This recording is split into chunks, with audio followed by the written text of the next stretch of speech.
Hello again and welcome to another Mordy and Glory Warhammer 40k video. And today guys, I've got something spicy for your viewing pleasure. Apparently I've got some guard leaks. Now the reason I say apparently is because these were sent to me by an anonymous source and the reference was literally "trust me bro." And so there's no confirmation around these. They could all be a load of bollocks. But what's interesting is a lot of this stuff lines up with other rumors and leaks that we have been hearing. You know that Chapter Master Varak has said things about Elysian drop troops, and we've seen loads of stuff over the last sort of 6 to 8 months from Games Workshop on the rumor engine. Definitely some guard looking missile launcher shenanigans and camo capes and stuff like that. So I feel like there might be a grain of truth to this, but I will be honest, some of it sounds too good to be true, and some of it sounds a bit rubbish, which in a weird sort of way probably makes it very legit, because you know what Warhammer 40k Codex is like. There's always one thing that's clearly the winner when it comes to all the detachments. Iron Storm for Marines, anyone? But let's get into this now. I did do a full live stream, by the way, which covered this in detail, and I added loads of extra analysis and thoughts and feelings about all of that. So if you want to see the nitty gritty, then check out that live stream, and I'll make sure to link it at the end of this video. But what I'm going to do in this video is just give you the information, and if there's any sort of extra interpretations or stuff or clarifications, I'll throw that in there, but I'll just throw the information out there for you guys to chat about and discuss and add your own thoughts and feelings. And I highly encourage you to do that down in the comment section, because I'm really interested to know what your guys' takes on this is. I've got some of my own thoughts, but it'd be interesting to see what you guys think is the more powerful stuff or what is the weaker stuff. So let's get into this. The first thing to mention is that the supposed release of the Guard Codex is going to be late summer. So we're looking around July, August time. That does kind of truck with the fact that when you look at some of the sort of rumor engine, you tend to find that GW post stuff on rumor engine about sort of 12 months in advance, and then the Codex comes out. So we saw that with a lot of the Guard stuff, the 9th edition book. And so, well, late summer would be about 12 months after we saw that Panzerfaust looking image on the rumor engine on Warhammer Community. So maybe there's something to it. But getting into the Codex itself, apparently Yarrick does not return. So I know a lot of people were thinking that maybe Yarrick would return in the new Codex, but apparently we get info that he is alive. So he's not getting a data sheet or anything like that, but there's some kind of information that he is around. Now, what form this information takes, whether it's a little bit of flavor text in a side column or full-blown page like we got in the 9th edition Codex, I don't know. But I think that GW is aware that Yarrick is a very beloved character, and they would only get positive press from bringing him back. And we have had rumors about a separate Steel Legion box set and all that kind of stuff. So I think that there is a chance that Yarrick is alive. Regardless of what comes out of this Codex, I think there's a chance he is alive. And I do hope that GW brings him back, because I see no advantage to them fully killing him off. I see only a win to them bringing him back. But whether Yarrick comes back or not, I know what you guys are really here for. Rules. It's all about dem rules. What's going to make the army tick? What's going to make it powerful? Well, apparently there are 6 detachments for his Imperial Guard, the Emperor's True Finest. We've got the Combined Arms Regiment, which is very similar to how it is now. We've got the Armoured Regiment, which is for tanks. We've got the Infantry Regiment, which is for obviously infantry. We've got the Siege Regiment, which is for your artillery. We've got the Mechanized Regiment, which actually is a bit of a crossover for infantry transports and also buffs super heavies. And then we've got the Rapid Response Regiment, which is for the Scions. Now, we'll get into those detachment rules and enhancements of stratagems in a moment, but there's a bit of information regarding data sheets and new units as well. So supposedly there's going to be a new Krieg Marshal datasheet, as well as new Krieg Engineers / Pioneers. And we're going to have a new Siege Battery, which is not the same as Field Ordnance Batteries, and it's going to be separate. And new Elysian Drop Troops. These are going to be a new kind of drop infantry for the Guard. All of these will get new kits, and apparently Ratlings are also going to have a new kit.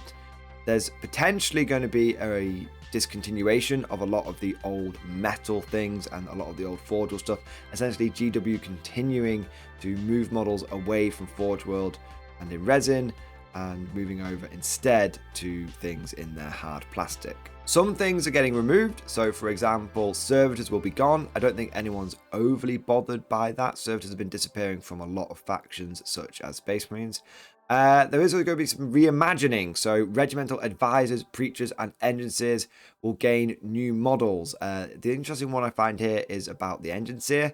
That's a pretty recent model, but I suppose that with Admech becoming their own separate faction and engineers getting a bit of a place in that codex, I feel like GW might make a new model to represent that. The regimental engineers are more, they're kind of like aligned with the guard, and you know, guard engineers often have quite a strong affiliation to the regiment that they serve along with, so that'd be kind of cool. But yeah, apparently we're getting new regimental advisors, preachers and engineers, and from the photo of these, like the sort of the artwork and the photos for the Codex, it looks like these will all be in one kit.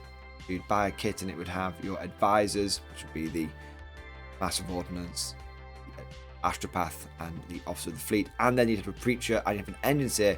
So that would be 5 models in one box. That's spicy. Normally you would expect Games Workshop to split those out and sell each one for premium, which they often like to do with their characters. If they are all in one kit, that would be quite tasty. But I'll take this. I want to reinstate this again. Take everything here with a huge grain of salt. The source is trust me, bro. Let me just reiterate that. But this whole thing of them being in one kit, if we do get new models, I would suspect they're probably not going to be in one kit, and it might have just been a bit of an action shot for the Codex more than anything else. You can imagine an engineer, advisors, and a preacher stood around like a desk or something, or stood around, you know, a ruin, and a bit of caption at the bottom saying, regimental advisors discuss the best way to support their commander and their regiment, something like that. You know what I mean. Anyway, moving on, there's another new kit, which is the Siege Battery. This is the Earthshaker Cannon and Heavy Mortar. Essentially, you're going to get the Earthshaker Battery that we have right now, that's in resin, and the Heavy Mortars that we have right now in resin. They're going to come over with new data sheets, which are going to be in the Codex. Now, the implication here is that these are going to come in plastic, because if they were going to be in resin, they'd probably stay in the separate Forge World index. So that's kind of cool. It also says on the leaks that there's going to be 2 to 4 models per unit. I don't know if that refers to the sort of amount of crew and stuff that are going to be around the battery, or if you're actually going to get 2 to 4 of these guns in one squad. I suspect that sort of refers to like the 1 gun and 3 crewmen that are going to be around it. But if you could get 4 Earthshakers in a single squad, that would be wild. So there's definitely a bit of ambiguity there. Also, I would say if someone is claiming you get 4 Earthshakers in one unit, that does make me raise my eyebrow and go, is this legit? Yeah. But if you do take them, regardless of whether you take them with Heavy Mortars or Earthshakers, apparently the special rule for the unit is the same as what we get for the Basilisk, essentially the Earthshaker shells. Next up, we have a unit that I know a lot of people are going to be very, very excited about, and this is the Elysian Drop Troops. Apparently, they are just standard infantry. So your normal guardsmen, toughness 3, ballistic skill 4+, that kind of vibe. They are just human in nature in every single way. The big difference is they get jump packs, so they're going to have a 12-inch move. That's really, really good. Movement shenanigans and movement in general wins games. There will apparently be no special weapons for the squad except the hotshot volley gun, and you can take 1 for every 5. This basically makes them like faster, more Daka Katachans. Definitely gives them a niche, and their ability is going to be that they can drop in within 3 inches, very similar to the Space Marine jumpy dudes with the twin bolters, the twin plasmas. And you'll be able to take them in squads of 5 to 20 models, so they'll be in between like an elite unit like Scions and Kazakin, but you can still mass them up if you want to. The idea of being able to drop in 20 models within 3 inches of the enemy does give me a rather uncomfortable feeling in my trousers, both for offensive operations and also potentially for movement blocking capabilities with rapid ingress. We've then got some updates to some existing data sheets. Tank commanders and tempesters will be able to, in one form or another, issue 2 orders base. I suspect that means tank commanders get 2 orders base, and that tempesters are going to have their command rod changed back to doing 2 orders, because being able to receive 2 orders on 1 unit as it is right now, it's kind of useless when the only officer that's really going to be doing it is one that's only got 1 order. So I think, yeah, they're basically going to update the command rod and probably just fix the commander's base number of orders. We've then got heavy weapon teams. They're going to gain an Invicta Warsuit style special rule. Essentially, if they are near one of your other units that get shot at, they'll be able to fire back in retaliation. Krieg is going to have its Grim Demeanor ability nerfed. They'll still get +1 to hit when they've lost a guy, but they won't get +1 to wound if below half strength. So they won't basically be competing with Sisters of Battle's entire army rule. The Wyvern is going to go back up to 4d6 shots. Does that fix it? I don't know. It's an anti-infantry unit in a vehicle, in a meta of vehicles, but we'll see. And then Commissars will get an extra ability, which is they will be able to order duty and honor once per game in any moment. That could be really big if your opponent is trying to get some primary points or even some secondary points, and you just go, duty and honor, I'm getting loads of extra OC, you don't control that objective, and so you don't get cleanse, for example, or you don't get some primary points. It's once per game. It's kind of like the Rogue Dawn's ablative armor, but anything that can mess with your opponent's ability to score points feels very powerful. Definitely gives Commissars a new lease on life, other than, well, being outflanking teleporter homer deployers, as they are right now. But now we get to the new detachments. The first one is going to be the Armoured Regiment. All vehicles will have double OC, and the Dawn gains the Squadron keyword. There's a lot to unpack here. All vehicles getting double OC might look a bit crappy on the surface, but considering that armoured companies have manoeuvrability and they have firepower, the one thing they don't have is the ability to actually play the objective game. This could genuinely be a solution to your armoured company woes.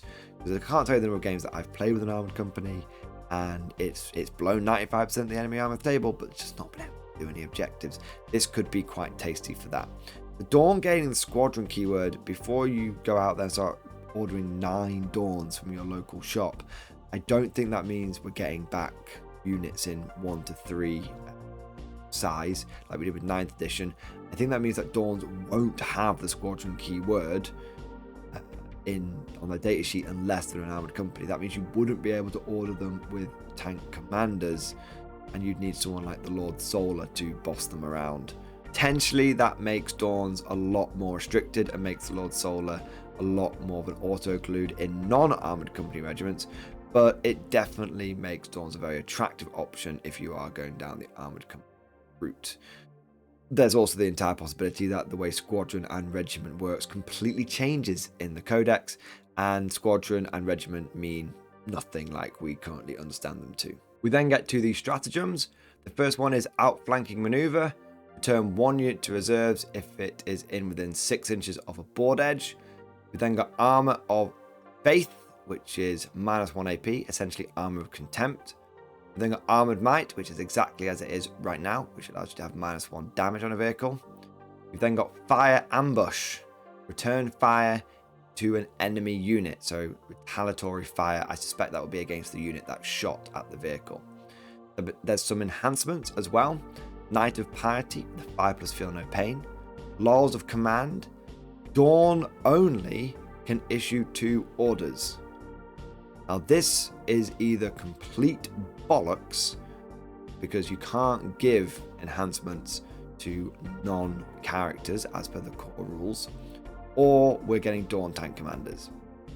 It's a big difference in those two things, but this definitely raises an eyebrow one way or another, especially considering it doesn't really line up with the tank commanders getting 2 orders base. Why would a Dawn tank commander only get 1 order?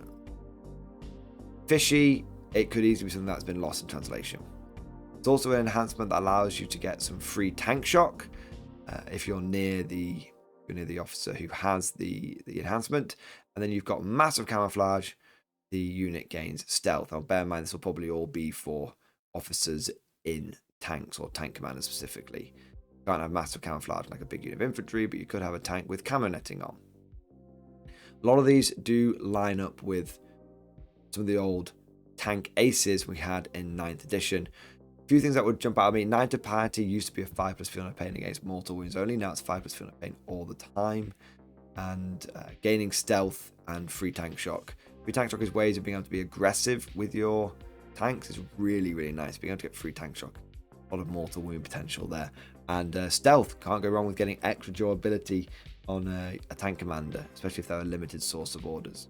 Next, we have the Infantry Regiment, and the detachment rule for this is we wish we were Genestealer Cult. Okay, what it actually is send in the next wave. Send in the next wave. Drive them, men. When a battle line unit is destroyed, roll d6. On a 4+, return that unit into reserve. You don't have the reinforcements stratagem in here, but you do have kind of army-wide reinforcements. 4+ is swingy, but it does mean that every time it happens, you get it. Right now with Guard, reinforced stratagem that's in the combined arms attachment. If you lose more than 1 unit in a turn, you can't really do it because of the limitation on CP and stuff. So it's swingy, but potentially you could get, if you're good at rolling 4-ups, you could get a lot of units back. Stratagems, we've got another one from 9th edition, Mortal Wounds to the charge for Ogryns, Bulgarians, and Attilians. Fields of Fire, as it is right now. Dig in, 5+ feel no pain until the end of turn for 1 infantry unit. Bring it down, nominate 1 enemy monster, and gain extra AP against that monster. Oh, and you also get lethal hits against the nominated vehicle or monster as well. Then we've got the enhancements. We've got Beloved Commander. I really hope this one is true. Out of everything, I don't care if it's powerful or not, out of everything, I hope this one makes the cut or ends up not being a total rumor. Beloved Commander, Commissar only, can join Ogryns and give them orders. Just amazing. It's both fluffy, and I'd like to be able to give my Commissars fixed bayonets on the Ogryns they're leading, which would make them useful. Commissars and being a non-entity in the Guard makes me sad. We then got another enhancement, Guerrilla Veteran. The unit and the officer and the unit they're leading gains Infiltrate. Relic of Lost Cady then comes back. Cady model only. The model is destroyed in this unit or one that it's leading. Roll d6 on a 4+ model can shoot before removal. And then we've got the big bullshit banner. The Finial of Nemedesh is back. We put it on a command squad with the regimental standard only. And the unit and the one it's leading gets reroll hit rolls of 1. So Kriegers with take aim and have losing 1 guy. Be hitting on 2s, rerolling 1s. Custodies, stick that in your pipe and smoke it. Next up is the Siege Regiment. Krieg players rejoice. The detachment rule is spicy. Storm of Steel. If remaining stationary, you increase the AP by 1 on all artillery weapons, and heavy weapon teams gain the artillery keyword as well, which is obviously going to be useful for mortars. On the surface, this looks really, really good. AP3 Basilisks. Oh, nice. But you do have to remember you will be giving up lethal hits for this. Right now, if you're a Krieger and you go for a combined arms attachment, you can stay still with your artillery, which you're going to want to do, and you will get lethal hits. So you kind of have to ask yourself, do you want the extra AP or do you want the lethals? Let me know what you would pick down in the comment section below. You've then got a few stratagems. The first one is take position. So you get to do a reactive move if the enemy gets near your artillery. So potentially if someone starts breaking through the lines, you can move your artillery away or potentially use it to move block someone. There's also a War of Attrition. An artillery unit can fire again. That's a straight damage boost. Don't really need to explain how good that is. Master Bombardiers, as it is right now, is going to be here as well. And then you've got the best stratagem, fire on my position. When a unit with the Voxcaster is slain in melee, you may choose 1 artillery unit to fire at the enemy unit that just slew the guy with the Voxcaster. That is awesome and would be the first time that Games Workshop has actually made fire on my position work. I do love the idea of an artillery unit firing 3 times in a battle round. once in your shooting phase, once with the War of Attrition, and then once with Fire My Position. A lot of artillery, but remember, no lethals. So against some hard targets, it might not be doing as much damage as you think, but it's also very, very good against infantry. Got some enhancements, which is the first one, Trench Veteran. The units gain stealth. Massive Ordnance, you can issue an order to artillery units with the squadron keyword. And just not clear if this is an upgrade for a Massive Ordnance or if the enhancement itself is called Master Ordnance.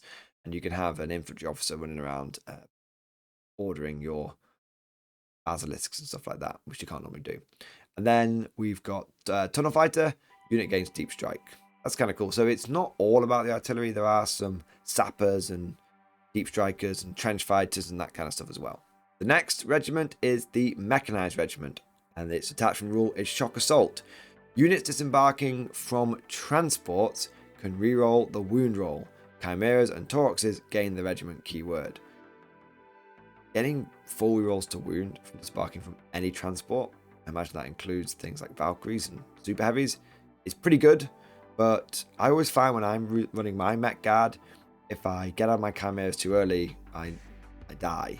So I feel like the full rerolls is good, but you're going to have to be very clever about when you use that. You can't just instantly drop the ramps and expect to blow up on the table, because I think then it's all guard. A lot of those rerolls to wound are going to be lasgas and stuff. And Strength 9 Melters might not be so good in some tough vehicles, but it's nice. The big one for me is the Chimeras and Torques is gaining the regiment keyword. Being able to have infantry officers order your Chimeras really opens up the way for things like having a full mech style, leaf blower style army, where you could have officers in Chimeras ordering their own Chimeras, as well as if it's like Creed and they've got 2 orders, ordering like Sentinels. I feel like you could have a tank commander or Lord Soul at the back ordering 3 artillery pieces, and then 6 Chimeras and 3 squadron Sentinels driving up the middle of the board, getting lots of orders, lots of firepower. Really feels like Leaf Blower is back on the menu, boys. Now remember, this is the super heavy and mechanized infantry detachment, and this comes into play when you look at the stratagems. Steel Behemoth, -1 damage, but only for Bane Blades, but apparently it's only going to cost 1 CP. So it's like a toned down or more specific version of Armored Might. Then got Emergency Retreat. 2 units can embark in a super heavy at the end of the enemy movement phase. We've then got Lightning Assault, Auto Advance for dedicated transport. Now it does say here Auto Advance 12 inches, but I suspect that it's just going to be an Auto Advance, so you don't roll the dice, so that'll be 6 inches. And then a little bit of a surprise, to be sure, but a welcome one. Heirloom Weapons, Death Wounds on Lasguns. Kind of feels like this detachment is safe haven for Talan and Steel Legion and Restorians all in one place, and I'm here for it. You know, of course, assuming it actually exists. And then you also get Fields of Fire, as it is right now. Enhancements, you've got Assault Commander, give Scout 6 inches to his unit, and 2 others embarked on dedicated transports, so you'll be able to have scouting Chimeras without Catachans and without Kazakin. And then you have the Barbican's Key. 1 unit, once in a battle, can return to reserves and then return via Deep Strike. So I don't think that's going to be in the same instance. I don't think you're going to go up and down instantly like it was in 9th edition. You very well may do, but what I suspect it is take a unit, put it in reserve, beginning of your next turn, drop back down. Like it is with things like Gaunt's Ghost, like it is with things like the Calidus Assassin. We then get to the Rapid Response Regiment, and this is for your Scions. Pure Scion meta incoming? Question mark. You have devastating wounds in the secured area. Secured area is like the power matrix for the Necrons, but the devastating wounds only applies to Tempestus Scions units. So essentially, you'll always get dev wounds on your. When it says Tempestus Scion units, my understanding here is it means specifically the Tempestus Scions infantry squads, not like things like your Torx Primes. I could be wrong there, but when you read the rest of this, it definitely sounds like it's for your infantry squads. So you have devastating wounds always in your deployment zone. If you control more objectives in no man's land than your opponent, you get dev wounds there. And then if you control more objectives in your opponent's area, then you would get dev wounds there. So just like the power match for Necrons, but instead of rerolls to hit, you're getting devastating wounds. Also, Scions become battle line in this detachment. For stratagems, you have From Darkness They Came, which is an incredibly sounding stratagem. I don't care if it's rubbish. I don't know if it is, but just the name of it alone is badass. 2 Scion units have stealth and the benefit of cover until the end of the turn. Scions are fragile, making them not fragile be good. Also, I know a lot of people are probably getting very excited about the dev runes. Remember, if it is only on your Scion infantry, it's not, they don't have a huge amount of high damage weapons, like at best like melter guns, which probably won't in melter range. So I actually really like the way the dev runes work. I know I'm bouncing around a little bit here, guys, but I really like the dev runes thing because it actually solves one of Pure Scion's big issues, something I've encountered when I've run them in 10 competitive games at 2 GTs. I really found I just couldn't build vehicles. Really difficult. Having dev runes definitely might help that. And you still got to try and get it off by holding no man's land. Anyway, back to stratagem. So we had From Darkness They Came. Then we then got Adepts of the Scholar Progenium. This is return a destroyed Scion unit to reserves. Basically, it's reinforcement, but you can only use it on your Tempestus Scion infantry. So even if you're taking a mixed force, because nothing's stopping you putting like Rogue Dawn stuff in here, you wouldn't be able to, or you're taking some like regular infantry here, you wouldn't be able to use reinforcements. It's a watered down version of reinforcement. You then got Area Liberated, which gives you a sticky objective. Sounds okay. Good, works well with the fast response regiment dev rune thing, if that does pair up. And then you've got Headhunters, all ranged weapons gain precision ability until the end of the phase. Precision is okay, I guess, good against Necrons. And then you've got Priority Target, +1 to wound against a designated vehicle or monster. This is very reminiscent of Elimination Protocol Sanctioned that we've had in previous editions and codexes.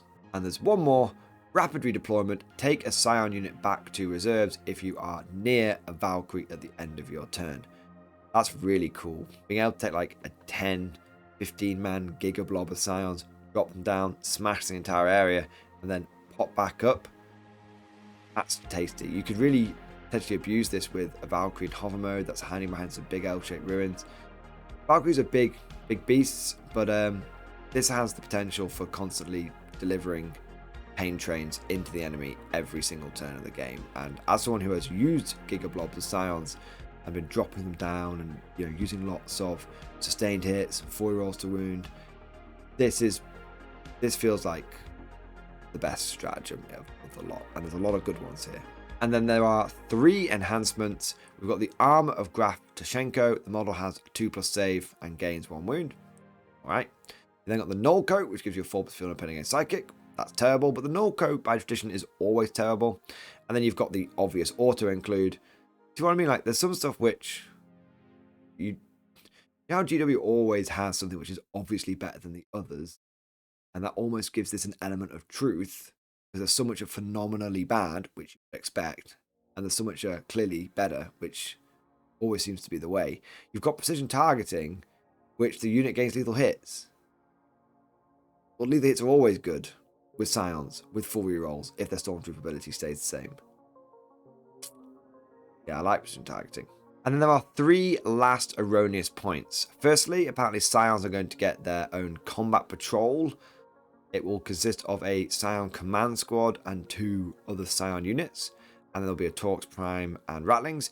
This is kind of a juiced up old school Scion start collecting set, which used to come with 10 Scions or Torx Prime, and now you'll be getting 15 Scions or Torx Prime and the new Rattlings. Also, regimental attaches can now be added to officers in the same way to 9th edition, so that means you'll actually be able to have your Ogren bodyguards and whatnot go with aiding Castellans rather than just only being favoured by the platoon command squads.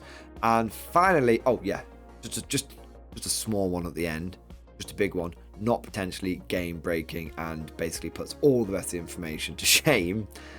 The combined regiment is exactly the same, except for in one tiny meta shattering way. It now just gives you lethal hits. You don't have to stay still anymore. Old school Born Soldiers is back. 9th edition Born Soldiers is back. I have to say that feels eminently possible, because the current way of doing it is awful. And so GW just basically fixing it and saying, yeah, you're getting your old school Born Soldiers, That could definitely happen, 100%. Out of everything that we've looked at today, everything, if there's one thing that I think could actually come through, it's GW basically being like, okay, we'll just give you lethal hits. Because if you look at what's come out with like the Tau Codex, where they get lethal hits in the first 3 turns army-wide, but then all the time they have assault weapons, this is kind of like a variation of that. And that just about covers it. There's a lot to be excited about here. New models, new rules, updates, fixes. As a guard player, I can say that if even half of this is true, I'll be happy. If even 1 or 2 bits will be true, just give me the commissars that can do Ogre orders, really. But putting all that to one side, I know that I said this a lot throughout the video, that this could all be bollocks. And it very well could be. I would treat this as purely rumours and speculation until we've got any kind of confirmation. But I would say, just for a moment, suspend your disbelief and let me know down in the comment section, out of all of these rumours, what gets you the most excited. I know hope is the first step on the road to disappointment, but I think there are a lot of things here for the fluffy players and a lot of things here for the competitive players. Which of the new units has got you excited, and which of the new detachments is tickling your fancy? If you enjoyed today's video, don't forget to smash that like button and also subscribe to never miss an episode. That's all for now. Thank you for watching, and of course, as always, see you guys next time.